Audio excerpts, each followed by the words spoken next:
This week on Rockstar Superhero. I'm so sorry that you loved me. One day you'll see you're better off without me. I guarantee you Matt Wagner is going to surprise you.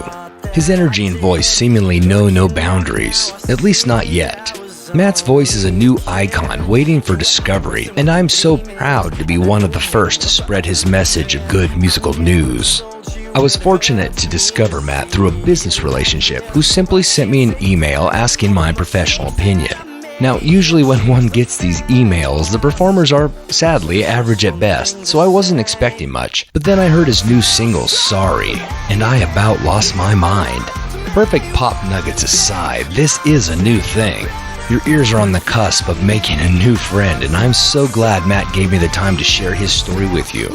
This is Matt Wagner, otherwise known as MNERVA, and this is Rockstar Superhero. I'm so sorry, so please. I'm so sorry, forget about all the time we spent inside my basement. Good to see you, buddy. How are you today? I'm good, man. You know, just been on the road all day. God, I'm an hour 5 of the 12-hour drive from DC and Nashville. So, you know, making it through, making it happen. This is the life of a upcoming musician, man. There's no other way. You've got to fight it, and you've got to deal with all the crap nobody else is willing to deal with, and find your truth, man. Find your passion. It's all good. You know, it was a fun weekend. Yeah, I played a festival up in New York State, which was cool, and then I literally drove from Nashville, DC, practiced with the drummer, then drove from DC to New York, dropped off the drummer yesterday. Now I'm back to Nashville. I'm going on tour in Florida in like 5 days. So I'm like, you know, just all the driving. Yeah, man. I so appreciate you taking a little bit of time from me, man. I really, I know I can tell my listeners the story behind you. And of course, I guess we'll get there. But I just really love what you're about. I love the kindness of you. What I've discovered about you on the side, outside of the musician I admire, is just a really cool, interesting guy who wants to make the world a better place through art. Well, thank you, man. That definitely is the goal. And again, thank you for all the kindness you showed me. And thank you for rescheduling the first time. Sorry about that. Yeah, and everybody knows now because I'm recording it. I will admit my faults. I got no problem with that.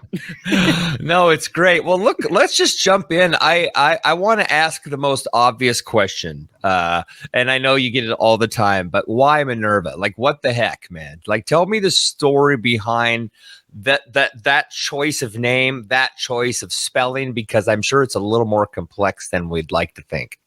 Yeah, so with the name, so I'm a really big Deftones fan, if you know that band at all. Mm-hmm. And they had a record out, their self-titled record in 2003, and had the song MNERVA on it. So taking y'all back to 2017, I was working at a guitar shop at the time, just as like the HR intern. It was a strange internship, if I'm being honest. But right. I ended up, it was my last day. I was like, okay, I'm so over this job. I can't do this 9-to-5 thing. It's just not my vibe, not what I do. And I just was listening to music on shuffle, like reading a million resumes. Like, that's what I do. I'd read a resume for 5 seconds. I'd either throw it to my boss or like chuck it out. And it was like, I can't do this monotony anymore. Right. And so, the song MNERVA by Deftones came on.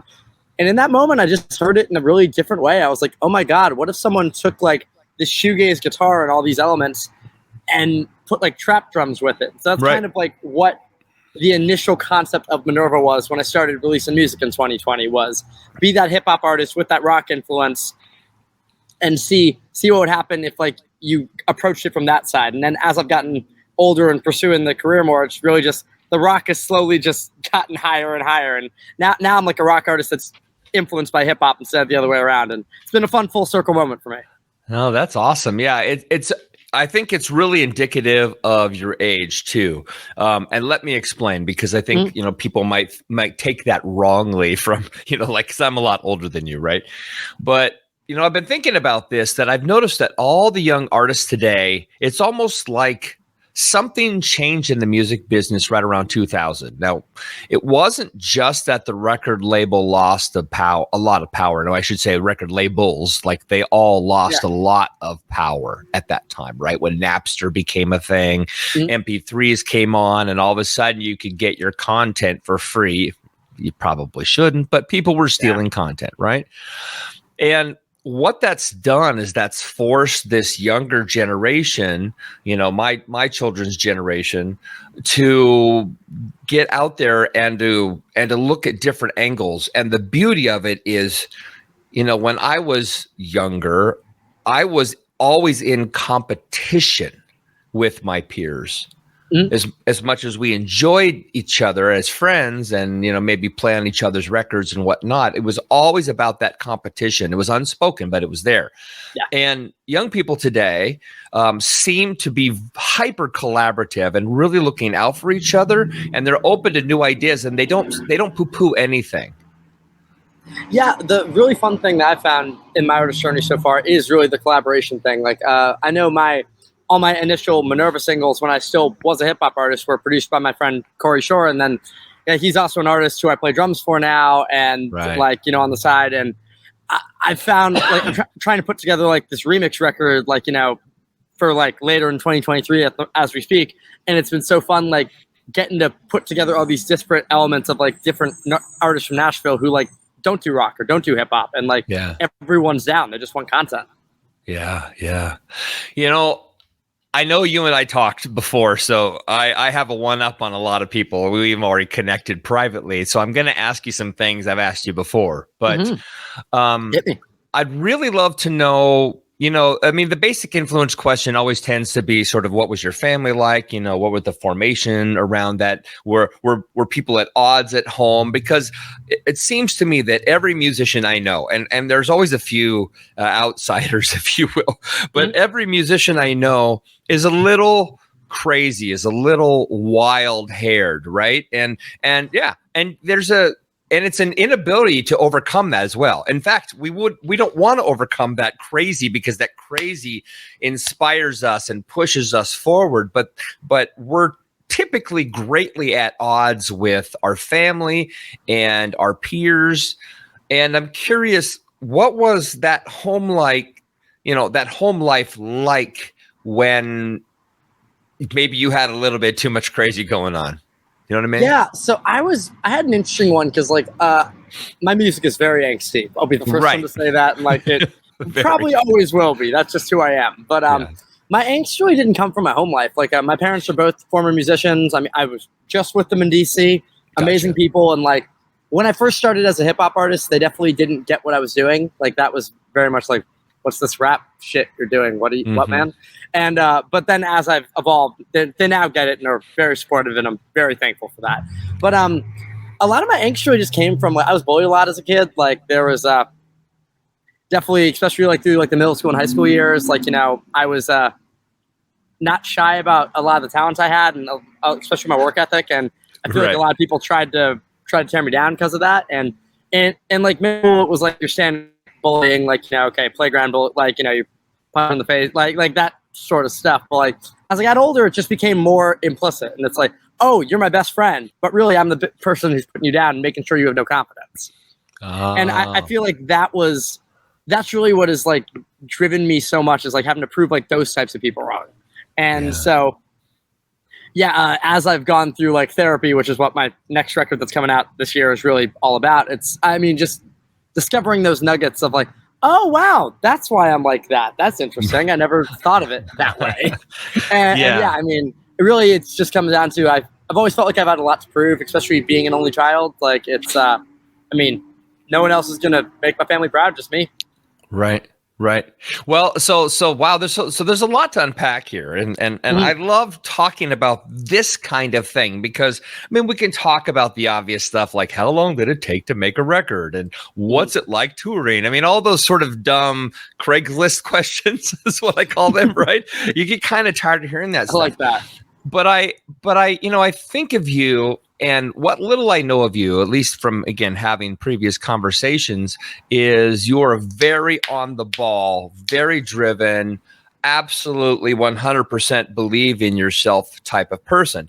And you know what, Matt, I think it's really difficult for most people to deal with somebody who's hyper positive, driven and sure of themselves, because it reflects poorly on them. Right. Yeah. You're exposing them being less than, not that you're doing it on purpose, but they feel that way because they see you thriving. Yeah. And I think there's definitely a lot of that when I was a little kid. And it's so interesting, though, because like I really didn't believe in myself until like the last year, honestly. Like truly believe in myself. Like I was going through the motions. I was releasing music. I was going and playing the shows. I was doing all the things I was supposed to do, but I didn't really feel like I was truly confident in what I was making and what I was putting out just yet. And in the last like 6 months, I mean, that's completely changed. And now I'm like, no, like I listen to this for my own enjoyment. Oh, the internet. Hang in there, folks. Hang in there, folks. I don't want, and like, I know my parents being musicians, they were super, I think I lost you. You there? I'm here. We got it. We're back. Yeah. Amazing. But yeah, so on top of all that, though, it was, I mean, I remember going to college and expecting to be like the worst musician there. And then I was like, oh, hey, I'm like middle of the pack. That's surprising. Right. Like, I think I've always underestimated myself and what I'm able to do. And I think that's why I've been able to do cool things in the end. Because like, no one likes the pompous asshole who's like super arrogant and think his shit doesn't shine. And I've always done everything I can to not come off like that. Right. Well, people also don't want to hang out with the anxious musician who thinks nothing is good enough. Right. It's interesting how people sort of expect us, like others, to do what we do and not make any waves. Right. And because musicians, we tend to make big waves, whatever they are. Yeah. Good or bad, controversial or not. Yeah. Yeah. I would assume that given the type of music you sort of play, and the fans of this show will definitely hear your music at the beginning and at the end, because I'd love to bookend it with a great piece. I'll probably toss Sorry on there because it's just a personal favorite. I can't help it.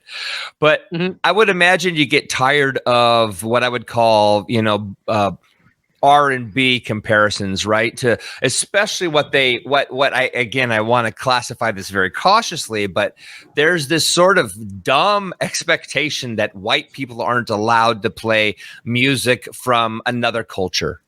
It's the weirdest thing. And you kind of touched on that a second ago with your parents. Do you not to accuse them of racism or anything? That's not what I mean. But I'm curious how much of it was just people around you saying, "Why are you doing this type of music? Like that's not your music."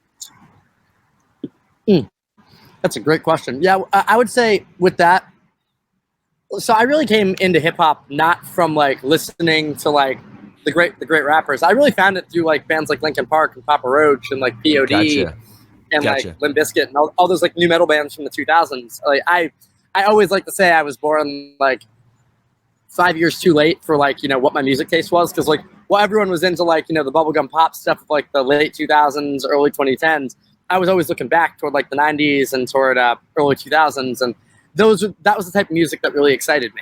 And so really my fascination with rap, so I grew up as a drummer. I've been playing for over 20 years now. And I mean, that's really, no matter what I do, that will always be my first love and the instrument I'm best at. But like, I put in all the work now to be better at other things, like, piano and singing and rapping. But I know for me, like with rap, it was never about being like the best rapper necessarily. It was about saying something that mattered. So you want to hear something wild? Okay, I'm ready. My phone overheated. Oh! So I currently now have it on an ice pack. Oh my God. In my car. So here we are. I'm back. Sorry about that. Well, we'll just take what we can get. How's that, Matt? Hey, man, I appreciate you being flexible as always. You're the best. Oh, yeah. Yeah, no, it's all good, man. I mean, the best part about, editing, right? You know, everybody's gonna be like, "What did I miss?" And the answer is a whole bunch of stuff, but that's too bad. Exactly. All right. Well, let me just finish the answer to your last question to make it seamless for the edit. Okay. Oh, wait a minute. Hang on. Let's. I mean, I'll let everybody hear this. I'm gonna leave this part here. But, beautiful. But if you can remember, just go to the top because it's so much easier to just drop in the question than it is if you can remember what. I don't even remember what I asked you anymore. So I actually do remember, but Okay. So I discovered rap through very unconventional channels. So There you go. I got it through bands like Linkin Park and Papa Roach and like POD and Limp Bizkit and all these like rap rock bands. And Gotcha. so for me, it was very much those bands weren't trying to be like the best rappers in the world. They were much more trying to be. They were much more just about talking about the things that mattered to them, which usually was like Right. angst and mental health. And so for me, like that was really where I discovered rap. And because I'm a drummer, I've been drumming for like 20 years now. Rap just made sense to me. It's just playing drums with your mouth and just adding words to the rhythm. It's like that's a wonderful challenge for like a puzzle piece, if you will. Yeah. And so with that in mind, I was like, okay, cool. Well, in that case, I really want to get into this. So when I went to college, I dived headfirst into rap. It was like all I did was write raps for like 3 years. And I remember at the time really feeling the need to prove myself. It's like, okay, I have to write like the most intricate passages because of the fact that didn't grow up with that type of music. And I remember nowadays, just like, I don't care about being the best rapper at all. I'm like, I want to say what I want to say, and rap is a great vehicle for me to do it. So I don't really consider myself a rapper anymore. I consider myself like an artist who raps. Yeah. Yeah. Well, you know, I love everything you've said because it's so true. You know, I talk to so many artists and I talk to so many influencers who know a certain subset. That's what they know. And that's actually all they know. So it's funny. You talk to somebody and they've got, say, 500,000 followers on YouTube or Facebook or wherever. But yet, if you go to their Instagram channel, they have 40. You know what I mean? It's where are they influential? And who really cares? And I think the bottom line with all of this is to say that you're just being truthful to Matt Wagner. Yeah. And because of that, MNERVA becomes a thing that speaks because it sounds pure and original, and it doesn't sound like a guy trying to be anything. It just sounds like you making songs. Yeah, and when it started, I definitely felt a lot more like I was trying to be like what the market wanted at the time, and it's been cool kind of just saying fuck that, because I mean truly it's been very freeing. I mean at this point it's like, yeah, I wrote a musical, I like rock, I like rap, just put it all together.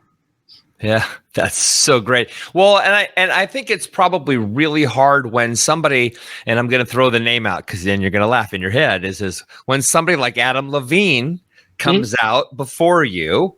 It's the natural byproduct of, you know, celebrity and whatnot for people to go, oh, well, you remind me of that because you're into more R&B sounds and there's a little bit of rap, but you have a soulful singing voice. And you see what I'm saying? It's just really easy to compartmentalize or to conflate something with something else because, well, it takes work if we don't.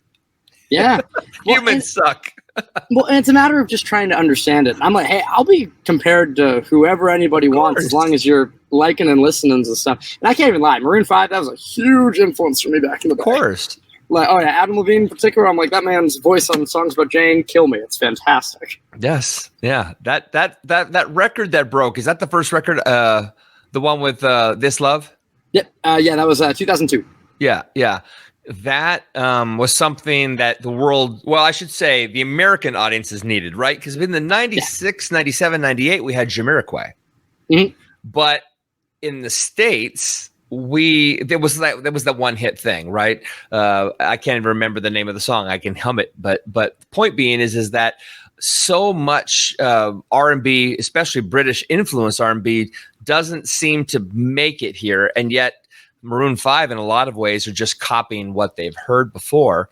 And then again, adding their own flavor. And it's certainly changed over the years, but geez, now they sound like 21 Pilots. So who knows what's what anymore? No, man, they've had quite the evolution. I mean, they've always just been very smart with just following where pop's going. And right. I mean, I think about when pop sounded like, right. At like 120 always. And now they're getting away from that. And like, then they're starting doing like the trap drum thing, like, with everything. I mean, it's funny, on this road trip I've been listening to every Coldplay record like in order, and that's another band that's been fascinating to watch their evolution, because they were always really smart. They knew how to get at least one hit per record, like even the bad records, and it's because they're always listening to pop music and like what is working, and then being like, how do we do that as ourselves? And I know for me, like I'm working on my next record at the moment, and I'm like, well, hey, like everyone loves pop punk. I'm going to have some fun with this now. It's like, because I mean, I grew up with this music. I've just never explored it. It's like, okay, cool. How would I make this MNERVA now?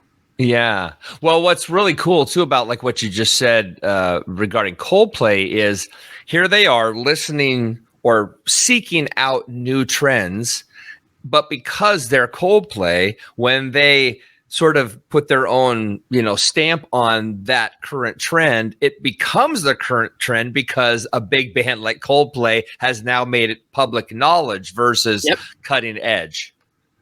Yeah, no, exactly. And I feel like that's why so many of those big bands are labeled like sellouts, is because it then becomes corny as soon as they do it. But also, like, I mean, I really can't blame them. It's like, no, you're trying to like, stand out in the music market when how many bands are like coming out a day? I mean, my God, 60,000 songs get released on Spotify a day. It's like there's too much noise. Like I love that anyone can release music, but oh my God, there's too much.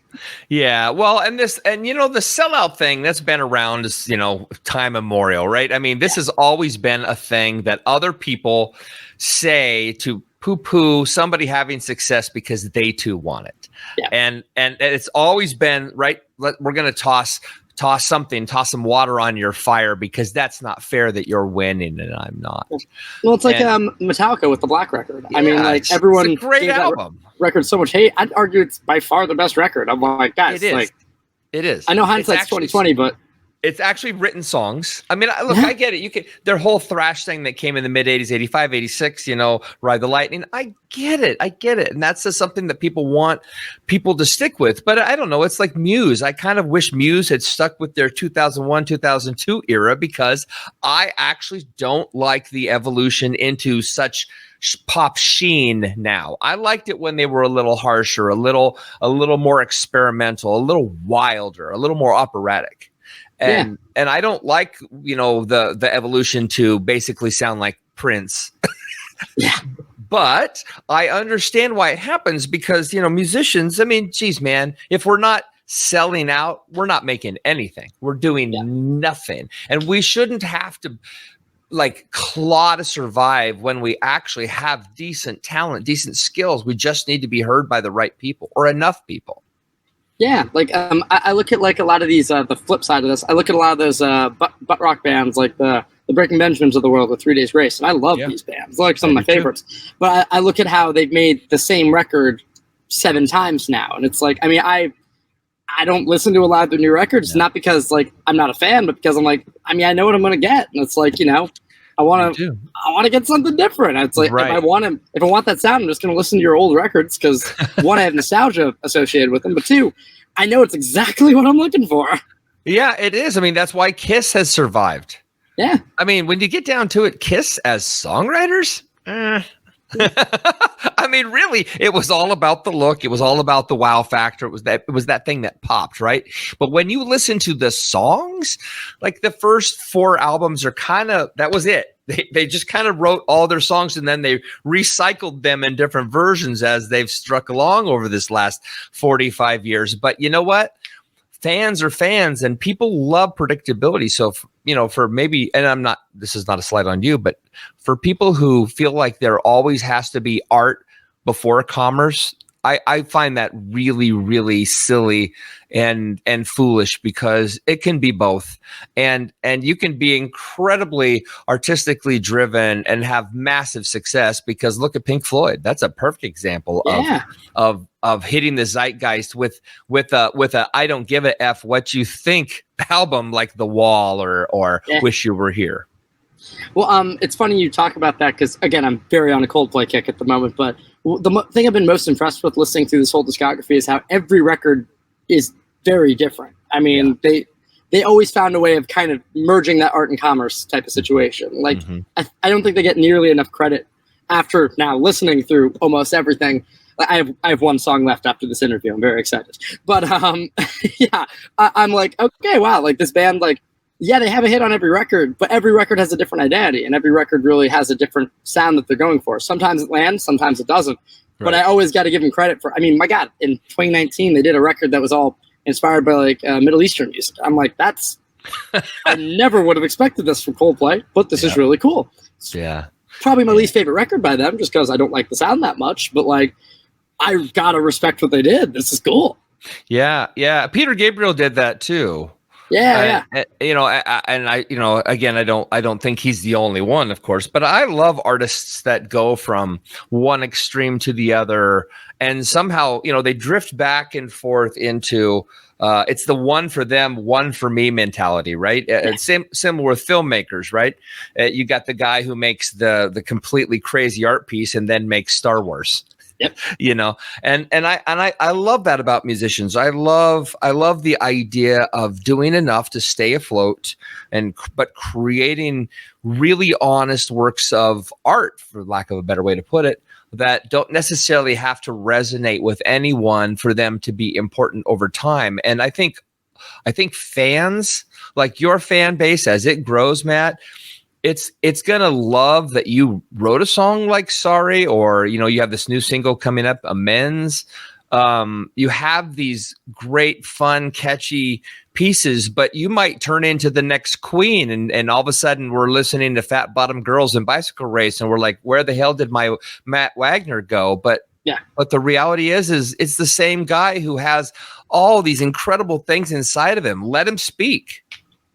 Yeah, and I think the older I get to, and the more varied my music taste gets, I mean, like, I fully expect more of my theater influence is going to just keep coming in, like, with each record. And I know for me, it's like, I feel like I always want to one-up myself creatively, because if I don't, then I'm just going to make the same record, and it's not going to be as good. It can't be. And I know working on my next album right now has been fun, because I'm thinking in new ways I never have before. And that's why I can't wait for people to hear Invincible, the record I'm putting out in January, because I'm like, okay, cool. Like, I feel like this is the first, like, true MNERVA record where I finally achieved everything I've wanted to achieve, like, you know, with this sound. So, like, once I get that bass template, I can be like, okay, to the next thing. Right. So I know I keep talking about Sorry, because that was the song that really pushed me over the cliff for you. But I'm so glad. I'm curious, is that going to be on the EP, or is that a pre-release sort of thing, or is that just a single that's just going to sit on its own? So that will be on the EP, yes. I'm dropping a 6-song EP in January of 23 at this point. Amends, my next single that comes out September 2nd, is going to be the second to last single off it. So I'm doing one more single after that, and then full record from there. But it has... it's got Josh on it. It's got Sorry, Forget About Me, Amends, and then we'll have 3 more songs from there. And I'm really excited about the last song in particular, because it's a finale, which will be a mashup of the entire record all in one song. And that's very much my theater background coming out. And I got a choir of 16 of, like, my friends and family on it, like, you know, to sing BGVs, and it's quite the fun 1.5-minute piece of work. Yeah. So theater, it's something you touch on quite often. I mean, dream of dreams, Matt. Let's do this.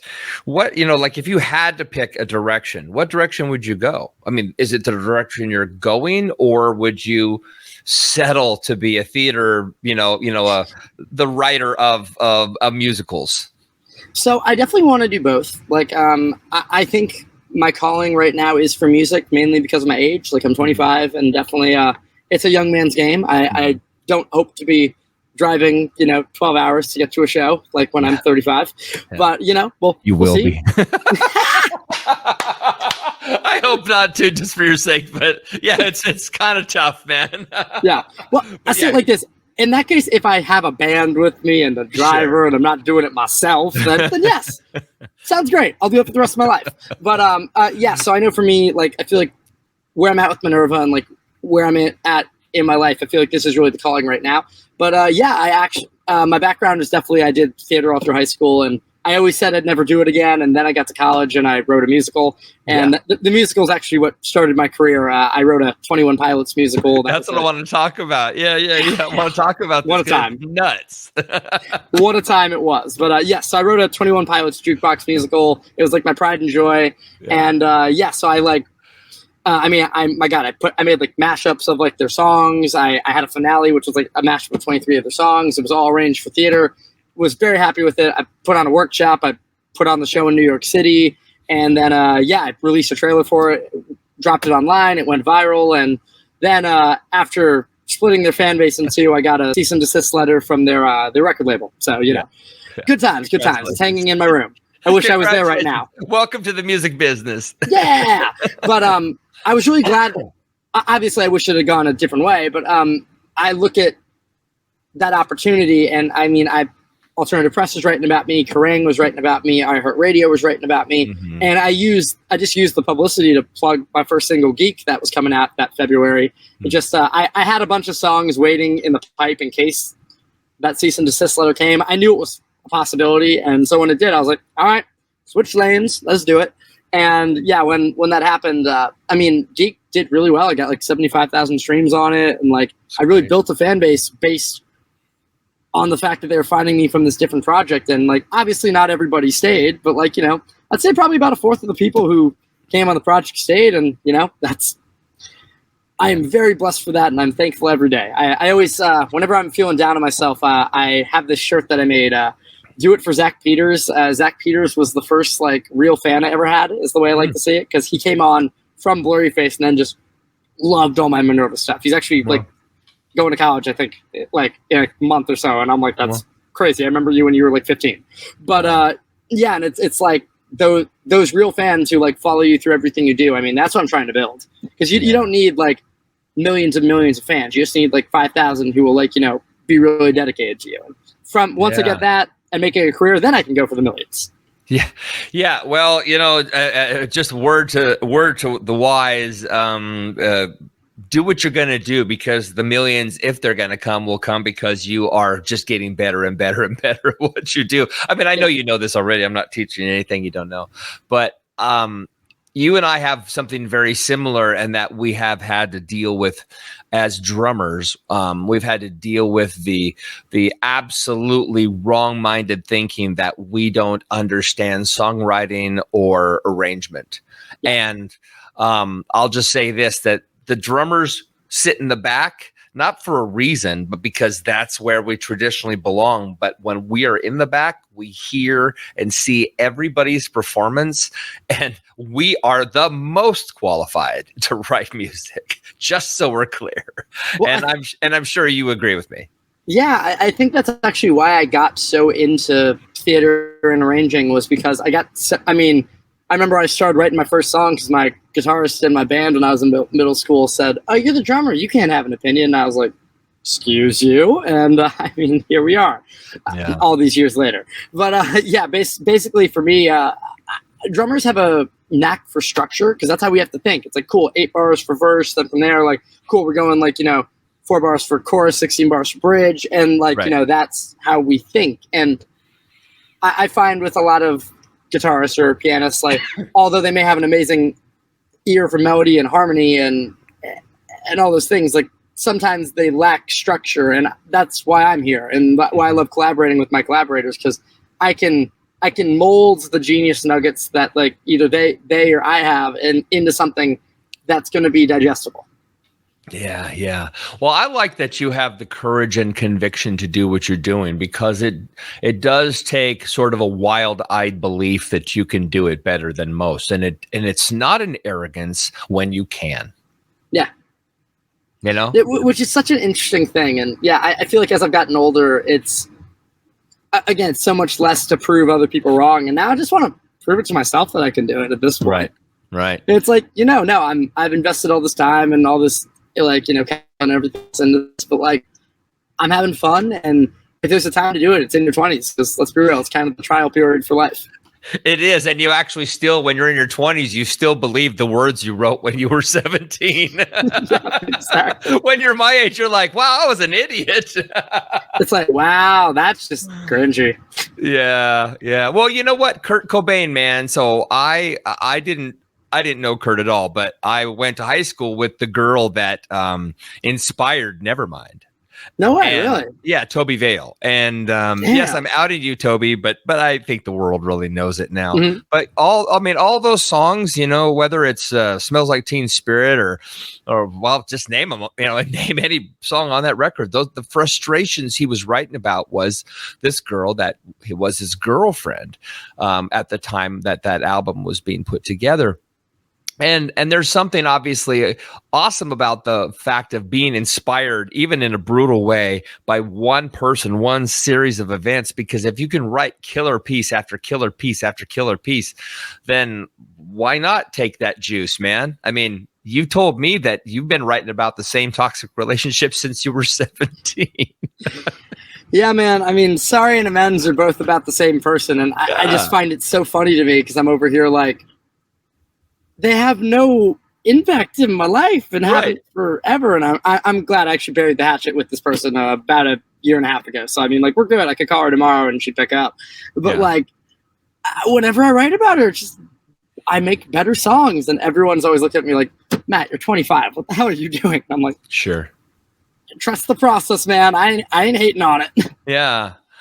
I mean, look, if a person provides the fodder, the cannon fodder for great time bombs about broken relationships, then why not? And there's just nothing wrong with vibing on that. It's something we can all understand and for the most part agree on. We all go through crappy moments where somebody just takes us for a ride and it sucks. And that person wasn't for us, but maybe you weren't for that person. And therefore that smack and that release is great, right? Because you win over here and she wins over here. And in the middle of it, all these songs were downloaded into you through your chaotic experience. And now you get to share them with the world and we all revel. It's awesome. Yeah. My next single, Amends, was really funny because like I ended up making amends and burying the hatchet with this girl early in 2021, and it was so entertaining to me because as I'm having this 3-hour conversation talking about like when we were together, like when we were like 17, the whole time I'm just thinking I'm gonna write a banger about this. This is gold. Oh my god, there's so much good here. And then it turned into Amends, which the hook is I really want to make amends, but I don't want to be friends. And I was just over here like, oh my god, there's so much here. It's like a not toxic. It's like a responsible way of looking at an old relationship. And I think the reason I can say that is because I now am 25 instead of 17. Because at 17 I would have just been like, oh fuck you, and all this stuff for doing this to me. And now having that perspective, it's been fun looking at a breakup song from a different angle. Yeah. So do you think life happens to you or do you think you make life happen? I think a little bit of both. Like I definitely, in August, life happened to me so many times. And I was like, what the hell, man?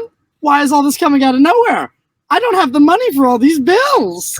But like, but then I look at like everything that I have had planned for like the end of August, like with all my tours and everything else, and all the people that I'm meeting on these tours, or the fact that like I entered into my newest relationship because of like Tinder, which I never thought would happen, but it's like I made all those things happen. Like it was from me getting off my ass and being like, no, I'm going to make something of myself. And so I think because there is that mixture, it's kind of like nature and nurture. Like you can't blame everything on one thing. It's like they both work together, and so. I think when life happens to you, you have to have the tools and everything in your arsenal to be able to like withstand the storm, weather the storm. And if you don't, then you're going to break. And then at that point, like, you've lost. And that's just, no one wants to see that.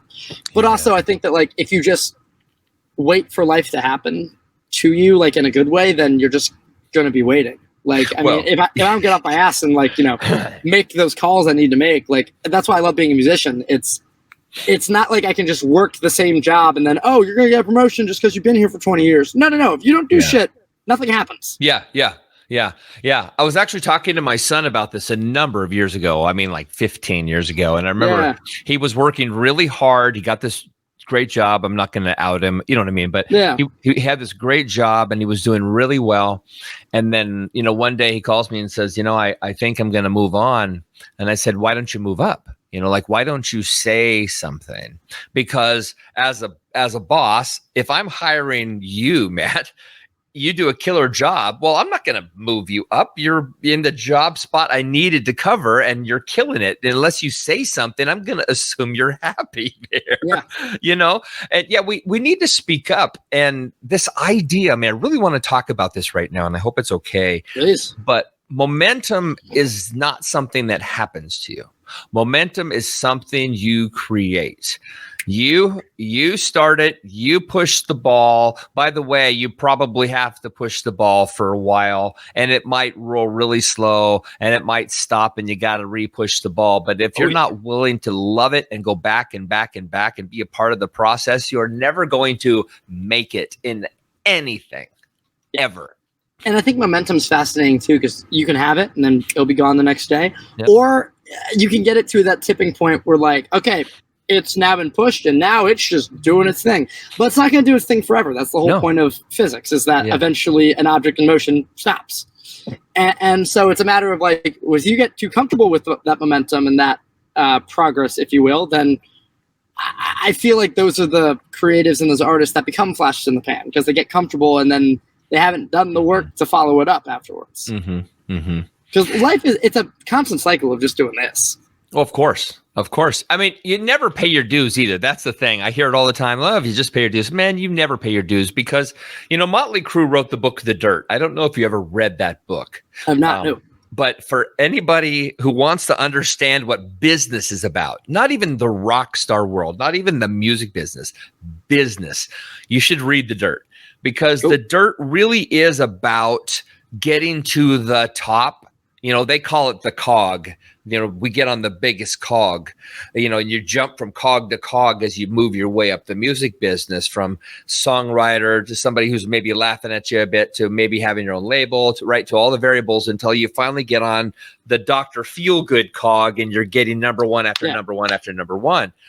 But what you don't realize is when you're on that top cog, that when it does turn off to the side and you're still stuck on the side, you're going to get crushed as it gets rolled underneath the bottom again. It's a bigger cog and it takes longer, but when it comes down, boy, oh boy, are you not going to like your life, because that shift is so extreme. And I don't know, man, there's not a question here, but I think about how much am I personally willing to work or to fight for the right to be seen as an influencer versus being the quiet influencer who's actually kicking ass for everybody behind the scenes without worrying about who knows my name and who knows what I'm doing right now, Yeah. It's funny you mentioned that. I remember especially in early college, I wrote a lot of songs about this phenomena. I hate how in music you need to be successful. There's a degree of fame you must get. Yeah. Especially as an artist, like, if you're behind the scenes, you can hide a lot more, but eventually you'll become Max Martin. Everyone knows who Max Martin is. Yes. Everybody knows who Max Martin is. And that's great. I mean, good for him. One of the best producers of all time, but it always used to bother me that way. And I think that was also what kind of really made me fall in love with theater. Cause unless you become Lin-Manuel Miranda, which I mean, I want him to be my dad. It's fine. He's pretty amazing. Yes, he is. Yeah. If you look at him from college and you see a photo of me, it's terrifying how much we look alike. Like, you're trying to will him to be your father. No, you have no idea. It's really terrifying. Your poor dad. And the fact that we like also like write hip hop like musicals, it's meant to be. I need to meet him. Sure. But unless you get to that point where like you're a household name, like most musical writers, like, you know, they can live happy lives. They can go to a coffee shop. Like, people in the industry know who they are, but like, you know, not the everyday common person. And I mean, I know in my life, like, although yes, I would like to have like the success and like the respect of everyone else. Like, for me, the fame would always be like a byproduct. It's not something I'm like chasing. Like, I've dated people in the past who like all they want to do is be famous. I'm like, why? That makes no sense to me. It's like, you know, if you want to be like followed by paparazzi all the time and like get the glitz and the glam, it's like, yeah, that's cool. I guess that's going to get very old if you guys live the rest of your life in that. Yeah. Yeah. And so you might as well be doing something you like with it if you're going to have to deal with that as a byproduct. Yeah. You know, perfect example of that is actually Paul McCartney. Yeah. You know, Paul, obviously, you know, one of the most famous people in the world, let alone what he did with the Beatles and his solo careers. But interestingly enough, ever since 1980, when I can't remember the name of the album, but the song Coming Out played, that was the last hit he had. I mean, as a traditional old school top 40 hit. He hasn't had a hit in 42 years. But now, granted, he has the catalog. Yes. And he has the biggest catalog of any living artist as far as just that, right? The pure beauty of everything he's been a part of. But yeah, I mean, I guess what I'm trying to say is he's never changed. He's just continued on, and he does it because he loves it. And yes, he admits he enjoys the celebrity of it, but that's not even a rare bird. That's the weird bird. You know what I mean? I don't think celebrity is something we should want. Well, it's fascinating how we idolize it so much. And I get it. It's like being popular in high school. It's like, oh my God, everyone knows who I am, and everyone like, you know, like bows down to like, you know, my presence. It's like, I mean, yes, but how much shit are they talking behind your back? Well, there's that. You know, I think the reason most people do it, and why I've done it, because I have done it. You know, I'm throwing myself under the bus here. Is, you know, there's this weird feeling, I think, when you're an autonomous person, when you're by yourself, when you're songwriting, when you're a creative, most creatives tend to do it by themselves. And you're doing it because you feel like you have to, but you're also doing it because you hope somebody discovers it and falls in love with it. Yeah. And that moment when somebody recognizes your talent, it's such an amazing, extraordinary thing. It's like, oh, this is why I do it, because somebody just said, wow, that was really beautiful, or wow, that moved me. Do you find yourself still seeking those good feelings and good vibes, or are you just on a path because that's the path you're on? You know, I just played that festival up in New York, and you know, long story short, because of weather and other stuff like that, like I was probably playing in front of like 10 people. You know what I mean? Like, yeah, it's is what it is. You know, you pay your dues, you play the show, you play like it's in front of 10,000, even if it's 10. You know, that's always been my attitude. But yeah, I remember I had one girl come up to me at the end of it, and the song I always end all my shows on, The Interview, it's out, and it's about the question, where do you see yourself in 5 years, and how much I hate that question. Yeah. And I mean, she searched me out and was like, I don't know who you are. I've never heard that song before, but like, I wanted to cry by the end of that. Like, that was really beautiful.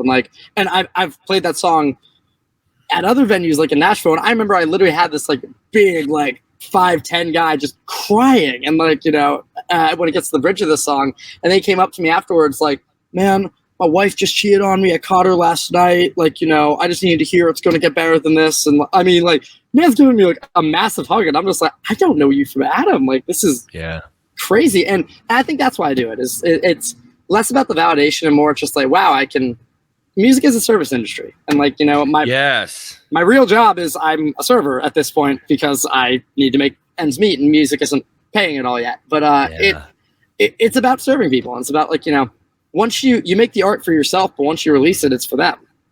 Yeah. Well, that's why Woodstock 99 failed, right? Because there was no service. It was just about the money, making up for 94, not making any money. right? Make it all about the business side and nothing beautiful. I'm sorry, I'm going to stumble in here, but please. No beauty, no enjoyment, no protection, no safety, just hook me up. Give me that $150 paycheck. Do it 100,000, 200,000 times, survive the weekend, and we'll make it up to you next time. Yeah. Well, I mean, and that was such a fascinating festival too. I love Woodstock 99. I've watched that footage a lot of times. Obviously, everything that happened there was terrible, and I feel so bad for anyone who got sexually assaulted or died or any of those other things. But I look at that festival, and what made it not work is Woodstock's about peace and love. That was an angry festival, like, of music. I mean, and I love that type of music, but it's like that's the opposite of peace and love. That's Korn, Limp Bizkit, Rage Against the Machine. Are you kidding me? People were getting boom, right? You know? Exactly. It's like, what did you think was going to happen? Of course, a riot started. I mean, a riot starts. I won't do what you tell me. A riot starts whenever, like, you have 10,000 people listening to that music at the same time. Right. Why did you think 100,000 was going to be any different? Because there's more money involved. I guess. Oh my God. The fecal matter alone is enough. Just like never go back. I wouldn't, I'm too old to go to a place like that anyway, but I just don't like music that much to be grossed out and sick and like sleep on the ground. And I don't even keep going. But to answer your question though, so yes, I do it. The validation definitely helps get me through. I mean, my God, when you discovered my music and reached out to me, I mean, that was like, oh my God, like I don't know you from Adam. Like there was a mutual connection with this, but it's like, wow, like you didn't have to say any of those kind words to me, like that you didn't know, and you did, because I know you're also a musician and you know what that means coming from someone else, and so that means the world to me and helps keep me going. But it's like if you don't love what you're doing, it doesn't matter how much validation you get. You're not gonna be sustainable. Yeah. So you got to find the balance. Yeah, your music really was a wonderful surprise. I get a lot of stuff in my inbox, from PR companies and whatnot, and then inevitably when friends send it, that's the worst stuff. It always is, right? And it's not to be a snob. I'm not trying to be misseen here as a Simon Cowell or somebody who's just got it in for people, but the reality is most people who think they have some form of artistic skill, are kind of average at best, and they may enjoy it, but it's not necessarily anything that's going to capture a large crowd. And it's so funny because my friend, he sends it to me and he's like, yeah, just check this out. Let me know what you think. I think it's pretty good. And his litmus test is I'm not gonna waste your time, Rob. If I think it's average, it better kick total ass. So he fires it over to me and I do the whole like, I don't want to listen to this crap because it's gonna suck. It always does suck. When your friends invite you to a club, their band sucks. I'm sorry, but it's true. They all suck. And so I put it on and I put my headphones on because I want to be fair to it. I don't want it to sound tinny. I want it to really kick me. And I don't remember what the first track was. It wasn't Sorry. But it was Invincible, the title track. Okay. Which is a great song. And we'll be out in January, people. Yeah. It's great. It really is. And I listened to it. I'm like, wow, this guy's really, really good. So I kind of like don't want to say anything yet, right?